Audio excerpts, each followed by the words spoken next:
9ನೇ ತರಗತಿಯ ಸಂಖ್ಯಾ ಪದ್ಧತಿ ಭಾಗ 1 9ನೇ ತರಗತಿ ಸಂಖ್ಯಾ ಪದ್ಧತಿ 1.1 ಅಭ್ಯಾಸ ನಾವು ತಿಳಿದುಕೊಳ್ಳೋಣ. ಮೊದಲನೇದಾಗಿ ಸಂಖ್ಯಾ ಪದ್ಧತಿ ಮೊದಲೇನು ಕೊಟ್ಟರೆ PTE ಕೊಟ್ಟರೆ. ಸಂಖ್ಯಾ ಪದ್ಧತಿ ಅಂದ್ರೇನು? ಇದರ ಅರ್ಥ ಇಷ್ಟೇ, ಸಂಖ್ಯಾ ಒಂದು ರೇಖೆ, ಒಂದು ಸರಳ ರೇಖೆಯಲ್ಲಿ ಸಂಖ್ಯಾಗಳನ್ನು ಮಾಡಬೇಕು, ಗುರುತಿಸಬೇಕು. ಇದಕ್ಕೆ ಅಂತ ವಿವಿಧ ರೀತಿಯಲ್ಲಿ ಗುರುತಿಸುವುದಕ್ಕೆ ನಾವೇಂತೀವಿ ಸಂಖ್ಯಾ ರೇಖೆ ಅಥವಾ ಸಂಖ್ಯಾ ರೇಖೆ ಅಂತ ಕರಿತೀವಿ. ಓಕೆನಾ? ಇದರೊಳಗಡೆ ನಾವೇನು ಕಲಿಬೇಕು? ಮೊದಲನೇದಾಗಿ ಪೂರ್ಣ ಸಂಖ್ಯೆಗಳು, ಸ್ವಾಭಾವಿಕ ಸಂಖ್ಯೆಗಳು, ಮತ್ತು ಭಾಗಲಬ್ಧ ಸಂಖ್ಯೆಗಳು ಮತ್ತು ಅಭಾಗಲಬ್ಧ ಸಂಖ್ಯೆಗಳು. ನೆಕ್ಸ್ಟ್ ಓಕೆನಾ? ಫಸ್ಟ್ ಏನು ಮಾಡ್ಬೇಕು ರೀ? ಅಭ್ಯಾಸ 1.1. ನಾವು ಮೊದಲು ಅಭ್ಯಾಸ 1.1 ಮುಂಚೆಗೆ ನಾವು ನೋಡೋಣ. ಈ ಅಭ್ಯಾಸ ಮಾಡ್ಬೇಕಂದ್ರೆ ನಾವೇನು ಮಾಡ್ಬೇಕು? ಮೊದಲು ಇದಕ್ಕಿಂತ ಮುಂಚೆಗೆ ನಾವೇನು ಮಾಡಬೇಕು? ಏನು ಈ ಒಂದು ಅಭ್ಯಾಸ 1. ಏನು ಮುಖ್ಯವಾಗಿ ನಮಗೆ ಏನು ಬೇಕು ಅದನ್ನು ನಾವು ನೋಡಬೇಕು, ತಿಳ್ಕೊಬೇಕು. ಮೊದಲು ಅಭ್ಯಾಸ 1 ಮಾಡೋ ಮುಂಚೆಗೆ ನಮಗೇನು ಬೇಸಿಕ್ ಬೇಕಪ್ಪ ಅಂತಂದರೆ ಸಂಖ್ಯಾ ಪದ್ಧತಿಯಲ್ಲಿ ಬರ್ತಕ್ಕಂಥ ಕೆಲವೊಂದು ಸೆಂಟೆನ್ಸ್ಗಳು ಬೇಕು. ಮೊದಲೇದು ಸ್ವಾಭಾವಿಕ ಸಂಖ್ಯೆಗಳು. ಸ್ವಾಭಾವಿಕ ಸಂಖ್ಯೆಗಳಂದರೆ ಯಾವ ರೀ? n = 1 2 3 4 dash dash dash infinity ಅಂದರೆ ಅಪರಿಮಿತ. 1 2 3 4 ಎಲ್ಲಿವರೆಗೆ ಇರ್ತಾವ್ರಿ? ಅಲ್ಲಿವರೆಗೆ ಅವೇನಾಗಿರ್ತಾವ್ರಿ? ಸ್ವಾಭಾವಿಕ ಸಂಖ್ಯೆಗಳಾಗಿರ್ತಾವ. ಮೊದಲೇದು ಯಾವ್ದು ರೀ? ಫಸ್ಟು ಅತಿ ಚಿಕ್ಕ ಸ್ವಾಭಾವಿಕ ಸಂಖ್ಯೆ ಯಾವ್ದು ರೀ? 1 ಆಗಿರುತ್ತೆ. ಓಕೆನಾ? ಸ್ವಾಭಾವಿಕ ಸಂಖ್ಯೆಗಳು n ಎಂಬ ಸಂಕೇತದಿಂದ ಸೂಚಿಸುತ್ತಾರೆ. ಯಾವ ಒಂದು ಸಂಕೇತ ರೀ?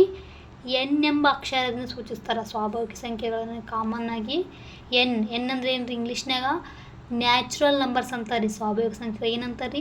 Natural numbers. ನೆಕ್ಸ್ಟ್ ಪೂರ್ಣ ಸಂಖ್ಯೆಗಳು. ಪೂರ್ಣ ಸಂಖ್ಯೆಗಳಂದ್ರೆ ಏನು ರೀ? ಇದನ್ನು W ಎಂಬ ಅಕ್ಷರದಿಂದ ಸೂಚಿಸ್ತಾರೆ. W = 0 1 2 3 ಡ್ಯಾಶ್ ಅಪರಿಮಿತ. ಇದನ್ನು W ಎಂಬ ಸಂಕೇತ ಸೂಚಿಸ್ತಾರೆ. ಈ ಪೂರ್ಣ ಸಂಖ್ಯೆಗಳಿಗೂ ಸ್ವಾಭಾವಿಕ ಸಂಖ್ಯೆ ವ್ಯತ್ಯಾಸ ಇಷ್ಟೇ. ಪೂರ್ಣ ಸಂಖ್ಯೆಯಲ್ಲಿ 0 ಇರುತ್ತಾ, ಸ್ವಾಭಾವಿಕ ಸಂಖ್ಯೆಗಳಲ್ಲಿ 0 ಇರುವುದಿಲ್ಲ. ಇವೆರಡಕ್ಕೂ ಡಿಫ್ರೆನ್ಸ್ ಇಷ್ಟೇ. ಪೂರ್ಣ ಸಂಖ್ಯೆಯಲ್ಲಿ 0 ಇರಿಂದ ಸ್ಟಾರ್ಟ್ ಆಗುತ್ತೆ, ಸ್ವಾಭಾವಿಕ ಸಂಖ್ಯೆಯಲ್ಲಿ 0 ಇರುವುದಿಲ್ಲ. ನೆಕ್ಸ್ಟ್ ಪೂರ್ಣಾಂಕಗಳು. ಪೂರ್ಣಾಂಕಗಳಂದ್ರೆ ಯಾವ್ಯಾವ ರೀ? 0 +1 +2 +3 ಅಪರಿಮಿತ. ನೆಕ್ಸ್ಟ್ -1 -2 -3 ಅಪರಿಮಿತ. ಇವೆಲ್ಲವೂ ಏನಾಗುತ್ತೆ? ಪೂರ್ಣಾಂಕಗಳು ಒಳಗೊಂಡಿರ್ತಾರೆ. ಇದನ್ನು Z ಎಂಬ ಸಂಕೇತದಿಂದ ಸೂಚಿಸ್ತಾರೆ. ನೆಕ್ಸ್ಟ್ ಪೂರ್ಣಾಂಕಗಳಲ್ಲಿ 0 +1 +2 +3 ಇರ್ತೀರಿ, -1 -2 -3 ಇರ್ತೀರಿ. ಓಕೆ, ಇದನ್ನೇನು Z ಎಂಬ ಅಕ್ಷರದಿಂದ ಸೂಚಿಸ್ತಾರೆ. ಯಾವುದು? ಪೂರ್ಣಾಂಕ. ನೆಕ್ಸ್ಟ್ Z ಮತ್ತು I, Z ಆಗಿರೋದು ಅಥವಾ I ಎಂಬ ಅಕ್ಷರದಿಂದ ಸೂಚಿಸ್ತಾರೆ. ಓಕೆನಾ? ನೆಕ್ಸ್ಟ್ ಭಾಗಲಬ್ಧ ಸಂಖ್ಯೆಗಳು. ಭಾಗಲಬ್ಧ ಸಂಖ್ಯೆಗಳಂದರೆ ಯಾವ ರೀ? ಭಾಗಲಬ್ಧ ಸಂಖ್ಯೆಗಳು. ಭಾಗಲಬ್ಧ ಸಂಖ್ಯೆ ಅಂದ್ರೆ P/Q ರೂಪದಲ್ಲಿ ಬರ್ತಕ್ಕಂಥ ಸಂಖ್ಯೆ ನಾವಂತೀವಿ ಭಾಗಲಬ್ಧ ಸಂಖ್ಯೆಗಳು ಅಂತೀವಿ. ಇದನ್ನು Q ಅಕ್ಷರದಿಂದ ಸೂಚಿಸ್ತಾರೆ. ಇದನ್ನ ಯಾವ ಅಕ್ಷರ ಸೂಚಿಸ್ತಾರೆ? Q ಅಕ್ಷರ ಸೂಚಿಸ್ತಾರೆ. ನೆಕ್ಸ್ಟ್ ನಾವೇನು ಮಾಡೋಣ? ಅಭ್ಯಾಸಕ್ಕೆ ಬರೋಣ. ಅಭ್ಯಾಸ ಯಾವುದೇ? ಫಸ್ಟು ಒಂದು ಏನು ಕೇಳಾರಿ? 0 ಒಂದು ಭಾಗಲಬ್ಧ ಸಂಖ್ಯೆಯೇ, ನೀವು ಇದನ್ನು P/Q ರೂಪದಲ್ಲಿ P, Q include to Z Q ≠ 0. Z ಅಂದರೆ ಏನು ಹೇಳ್ರಿ? ನಾನು ಆಲ್ರೆಡಿ ಹೇಳಿದ್ದೀನಿ. Z ಅಂದರೆ ಪೂರ್ಣಾಂಕಗಳು, ಹೌದಿಲ್ಲ? A ಮತ್ತು P ಮತ್ತು Q ಎದುರಾಗಿದ್ದಾವೆ ರೀ, Z ಎದುರಾಗದವ. ಬರೆಯಬಹುದೇ? 0 ಒಂದು ಭಾಗಲಬ್ಧ ಸಂಖ್ಯೆ, ನೀವು ಇದನ್ನು P/Q ರೂಪದಲ್ಲಿ ಬರೆಯಬಹುದು ಅಂತ ಕೇಳ್ಯಾರ. 0 ಒಂದು ಭಾಗಲಬ್ಧ ಸಂಖ್ಯೆ ಆಗುತ್ತಾ? ನೋಡಿ, 0 ಒಂದು ಭಾಗಲಬ್ಧ ಸಂಖ್ಯೆ ಅಂದರೆ ಏನು ರೀ? P/Q ರೂಪದಲ್ಲಿ ವ್ಯಕ್ತಪಡಿಸೋಕೆ ಬರಬೇಕು. ಹೌದು, 0 ಒಂದು ಭಾಗಲಬ್ಧ ಸಂಖ್ಯೆ ಆಗುತ್ತೆ ರೀ. ಯಾಕಂತಂದರೆ ಇದನ್ನು P/Q ರೂಪದಲ್ಲಿ ಬರೀಬೋದು ರೀ. ಯಾಕಂದ್ರೆ ರೀ 0/1 0/2 0/3 ಇವೆಲ್ಲ ಏನು ರೀ? ಭಾಗಲಬ್ಧ ಸಂಖ್ಯೆಗಳು. P/Q ರೂಪದಲ್ಲಿ ಬರಿಬೋದಲ್ಲ 0ನ. ಅದ್ರ ಬದಲು ಹಿಂಗೂ ಬರಿಬೋದಲ್ಲ, 1/0 2/0 3/0. ಒಟ್ಟು P/Q ರೂಪದಲ್ಲಿ ವ್ಯಕ್ತಪಡಿಸೋಕ್ಕಾಗುತ್ತಿಲ್ಲ 0ನ, ಬರೆಯಬಹುದು. ಆದ ಕಾರಣ 0 ಒಂದು ಭಾಗಲಬ್ಧ ಸಂಖ್ಯೆ ಆಗುತ್ತೆ ರೀ. ಏನಂದ್ರೆ ಕೆಳಗೆ ಏನು ರೀ? 1 ಇರ್ತಾರೆ. 1 ಕೆಳಗೆ ಏನಂದ್ರೆ ಏನಿರ್ತೀರಿ? 1 ಇರ್ತೀರಿ. ಬಟ್ ನಾವೇನು ಮಾಡಿವಿ? Qದಲ್ಲಿ 0 ತೊಗೊಂಡ್ವಿ. ಇದನ್ನು ಭಾಗಲಬ್ಧ ಸಂಖ್ಯೆನೇ, ಇದನ್ನು ಭಾಗಲಬ್ಧ ಸಂಖ್ಯೆನೇ. ಭಾಗಲಬ್ಧ ಸಂಖ್ಯೆ ಅಂದ್ರೆ ಏನು ಅರ್ಥ? ಅಷ್ಟೇ, P/Q ರೂಪ ವ್ಯಕ್ತಪಡಿಸ್ಬೇಕು ಅಷ್ಟೇ. 0 ಒಂದು ಭಾಗಲಬ್ಧ ಸಂಖ್ಯೆ ಆಗುತ್ತಾ? ಓಕೆನಾ? ನೆಕ್ಸ್ಟ್ ಎರಡನೇದು 3 ಮತ್ತು 4ರ ನಡುವಿನ 6 ಭಾಗಲಬ್ಧ ಸಂಖ್ಯೆಯನ್ನು ಕಂಡುಹಿಡಿಯಿರಿ. 3 4 ಇದೆಲ್ಲ, ಇವೆರಡರ ನಡುವೆ 6 ಭಾಗಲಬ್ಧ ಸಂಖ್ಯೆ. ಎಷ್ಟು ರೀ? 6 ಭಾಗಲಬ್ಧ ಸಂಖ್ಯೆಯನ್ನು ಕಂಡುಹಿಡಿಬೇಕು. ನೆಕ್ಸ್ಟ್ 3 ಮತ್ತು 4ರ ನಡುವಿನ 6 ಭಾಗಲಬ್ಧ ಸಂಖ್ಯೆಗಳು. 3 ಮತ್ತು 4ರ ನಡುವೆ 6 ಭಾಗಲಬ್ಧ ಸಂಖ್ಯೆ ಹೆಂಗೆ ಕಂಡುಹಿಡಬೇಕಂದ್ರೆ, ಎಷ್ಟು ಕೊಟ್ಟಾರೆ ಅಷ್ಟು ಸಂಖ್ಯೆಗಳು? 6. 6ನ +1 ಮಾಡ್ಕೋಬೇಕ್ರಿ. 6 ಭಾಗದ ಸಂಖ್ಯೆಗಳಲ್ಲ, 6ರಾಗ 1 ಇನ್ಕ್ಲೂಡ್ ಮಾಡ್ಬೇಕ್ರಿ. ಎಷ್ಟಾಗುತ್ತೆ ರೀ? 7 ಆಗುತ್ತೆ. ಈ 7ನ್ನ ಏನು ಮಾಡಬೇಕು, ಈ 3 ಮತ್ತು 4ಕ್ಕೆ ಇಂಟು ಮಾಡಬೇಕು, ಮತ್ತು ಡಿವೈಡೆಡ್ ಬೈ 7 ಮಾಡ್ಬೇಕು. ಇದಕ್ಕೂ ಡಿವೈಡೆಡ್ ಬೈ 7 ಮಾಡ್ಬೇಕು. ನೋಡಿರಿ ಇಲ್ಲಿ 3 ಇಂಟು 6 + 1 ಅಂದ್ರೆ ಎಷ್ಟು ಬಂತು ರೀ? 7. ಅದಕ್ಕೆ 3 × 7 ಡಿವೈಡೆಡ್ ಬೈ 1 × 7 ಎಷ್ಟಾಗ್ತು ರೀ? 3 × 7 21. 1 × 7 = 7. ನೆಕ್ಸ್ಟ್ 4ರಿಂದ 7 ಇಂಟು ಮಾಡ್ಬೇಕು. 4 × 7 1 × 7 28/7 ಆಗುತ್ತೆ.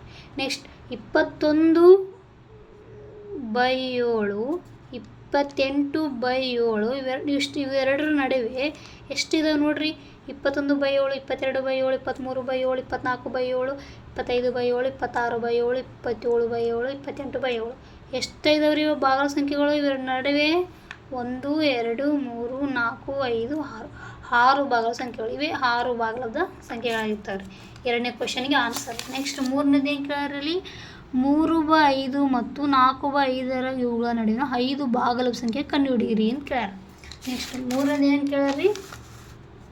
3/5 ಮತ್ತು 4/5ಗಳ ನಡುವಿನ 5 ಭಾಗದ ಸಂಖ್ಯೆ ಕೇಳ್ಯಾರ. ಎಷ್ಟು ಕೇಳ್ಯಾರ? 5 ಕೇಳ್ಯಾರ. ಅದಕ್ಕೆ 5 + 1 ಇದು ಎಷ್ಟಾಗುತ್ತೆ ರೀ? 6 ಆಗುತ್ತೆ. 3/5ಕ್ಕೆ ಏನು ಮಾಡ್ಬೇಕು ರೀ? ಇಂಟು 6 × 6 ಮಾಡ್ಬೇಕು ರೀ.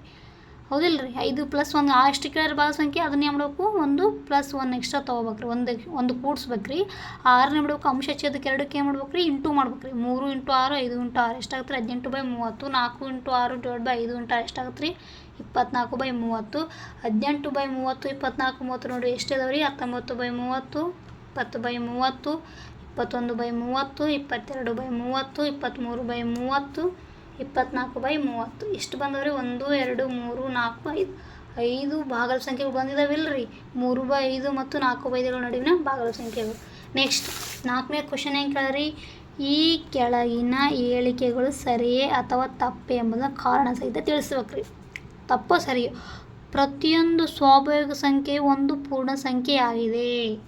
ಪ್ರತಿಯೊಂದು ಸ್ವಾಭಾವಿಕ ಸಂಖ್ಯೆಯು ಒಂದು ಪೂರ್ಣ ಸಂಖ್ಯೆಯಾಗಿದೆ. ಹೌದು. ಹೇಗೆ? ಏಕೆಂದರೆ ಸ್ವಾಭಾವಿಕ ಸಂಖ್ಯೆಗಳೆಲ್ಲವೂ ಏನಾಗಿರ್ರಿ? ಪೂರ್ಣ ಸಂಖ್ಯೆಗಳು ಆಗಿದಾವೆ ರೀ. ಇದು ಏನಾಗಿತ್ತು ರೀ? ಸರಿಯಾದ ಉತ್ತರ. ಯಾಕಂತಂದರೆ ಸ್ವಾಭಾವಿಕ ಸಂಖ್ಯೆಗಳಲ್ಲಿ ಏನಿರ್ತಾವೆ ರೀ? 1 2 3 ಇವೇನು ರೀ? ಸ್ವಾಭಾವಿಕ ಸಂಖ್ಯೆಗಳು. ಬಟ್ ಪೂರ್ಣ ಸಂಖ್ಯೆಗಳೇನು ರೀ? 0 1 2 W. ಹೌದಿಲ್ಲ ರೀ? ಈಗ ನೋಡಿರಿ ಸ್ವಾಭಾವಿಕ ಸಂಖ್ಯೆಗಳೆಲ್ಲವೂ ಏನಾಗಿರ್ತಾರೆ ರೀ? ಪೂರ್ಣ ಸಂಖ್ಯೆಗಳು ಆಗ್ಯಾವಿಲ್ಲ ರೀ? ಇಲ್ಲಿ ಬಂದತ್ತಿಲ್ಲ ರೀ? ಆಗೈತೆ ರೀ? ಆಗಿದೆನಾ? ಅದಕ್ಕೆ ಕಾರಣ ಇದೇನಾಯ್ತು ರೀ? ಮೊದಲೇ ಕ್ವಶನ್ನು ಸರಿಯಾದ ಉತ್ತರ ಆಗಿತ್ತು. ನೆಕ್ಸ್ಟ್ ಪ್ರತಿಯೊಂದು ಪೂರ್ಣಾಂಕವು ಒಂದು ಪೂರ್ಣ ಸಂಖ್ಯೆಯಾಗಿದೆ. ಪ್ರತಿಯೊಂದು ಪೂರ್ಣಾಂಕವು ಒಂದು ಪೂರ್ಣ ಸಂಖ್ಯೆ ಆಗಿದೆ. ತಪ್ಪು. ಯಾಕೆ ತಪ್ಪು? ಯಾಕಂತಂದರೆ ಪೂರ್ಣಾಂಕಗಳಲ್ಲಿ ಏನಾಯ್ತು ರೀ? 1 - 1 ಇರ್ತಾ, -2 ಇರ್ತಾ, -3 ಇರ್ತಾ. ಬಟ್ ಇವು ಪೂರ್ಣ ಸಂಖ್ಯೆಗಳಿಲ್ಲ. ಪೂರ್ಣ ಸಂಖ್ಯೆಗಳಂದ್ರೆ ಯಾವ್ಯಾವ ಹೇಳ್ರಿ? ಫಸ್ಟು 0 1 2 W ರೀ. ಬಟ್ ಪೂರ್ಣಾಂಕಗಳಂದ್ರೆ ಯಾವ್ಯಾವ ರೀ? -1 0 +1 -2. ಹೌದಿಲ್ಲ? ಬಟ್ ಇಲ್ಲಿ ಏನು ಕೇಳ ಕ್ವಶನ್ ನೋಡ್ರಿ, ಪ್ರತಿಯೊಂದು ಪೂರ್ಣಾಂಕ ಒಂದು ಪೂರ್ಣ ಸಂಖ್ಯೆ ಆಗಿದೆನಾ? ತಪ್ಪು ರೀ. ಯಾಕಲ್ರಿ? ಇಲ್ಲಿ ಪೂರ್ಣಾಂಕಗಳಲ್ಲಿ ಏನೇನಿದಾವೆ ನೋಡ್ರಿ? -1 -2 ಇದಾವೆ ರೀ. ಬಟ್ ಪೂರ್ಣ ಸಂಖ್ಯೆಗಳಲ್ಲಿ ಇಲ್ಲ. ಆದ ಕಾರಣ ಏಕೆಂದರೆ ಪೂರ್ಣಾಂಕದಲ್ಲಿ -1 -2 ಇರ್ತಾವೆ ರೀ. ಇವು ಏನಾಗಿರ್ತಾರೆ? ಪೂರ್ಣ ಸಂಖ್ಯೆಗಳಲ್ಲಿ ಇಲ್ಲ. ಓಕೆನಾ? ಇದು ಎರಡನೇ ಆನ್ಸರ್ಗೇನು ರೀ? ತಪ್ಪು ಆನ್ಸರು. ಪ್ರತಿಯೊಂದು ಭಾಗಲಬ್ಧ ಸಂಖ್ಯೆ ಒಂದು ಪೂರ್ಣ ಸಂಖ್ಯೆಯಾಗಿದೆ. ಪ್ರತಿಯೊಂದು ಭಾಗಲಬ್ಧ ಸಂಖ್ಯೆ ಒಂದು ಪೂರ್ಣ ಸಂಖ್ಯೆಯಾಗಿದೆ. ತಪ್ಪು ಯಾಕಂತಂದರೆ P/Q ಇದು ಭಾಗದ ಸಂಖ್ಯೆಗಳು, ಆದರೆ ಪೂರ್ಣ ಸಂಖ್ಯೆಗಳಲ್ಲ. P/Q ರೂಪದಲ್ಲಿ ವ್ಯಕ್ತಪಡಿಸಕ್ಕಂಥ ಎಲ್ಲವೂ ಏನಾಗಿರ್ತಾವೆ ರೀ? ಭಾಗಲಬ್ಧ ಸಂಖ್ಯೆಗಳು ರೀ. ಅವೆಲ್ಲ ಏನಾಗಿರ್ತಾವೆ ರೀ? ಪೂರ್ಣ ಸಂಖ್ಯೆ ಆಗಿರೋಕ್ಕೆ ಚಾನ್ಸ ಇಲ್ಲ. ಪೂರ್ಣ ಸಂಖ್ಯೆಗಳಂದ್ರೆ ಯಾವ್ರಿ ಹೇಳ್ರಿ? W = 1 2 3 W. ಹೌದಿಲ್ಲ ರೀ? ಇವೆಲ್ಲವೂ ಏನಾಗಿರ್ತಾವೆ ರೀ? ಪ್ರತಿಯೊಂದು ಭಾಗಲಬ್ಧ ಸಂಖ್ಯೆ ಏನಾಗಿರ್ತಾರೆ ರೀ? ಪೂರ್ಣ ಸಂಖ್ಯೆಗಳು ಆಗಿರೋಕ್ಕೆ ಸಾಧ್ಯ ಇಲ್ಲ. ಯಾಕಂತಂದರೆ ಭಾಗಲಬ್ಧ ಸಂಖ್ಯೆ ಏನಾಗ್ತವೆ ರೀ? P/Q ರೂಪದಲ್ಲಿ ಇರ್ತಾವೆ ರೀ. ಬಟ್ ಪೂರ್ಣ ಸಂಖ್ಯೆ ಏನಾಗಿರ್ತಾವೆ ರೀ?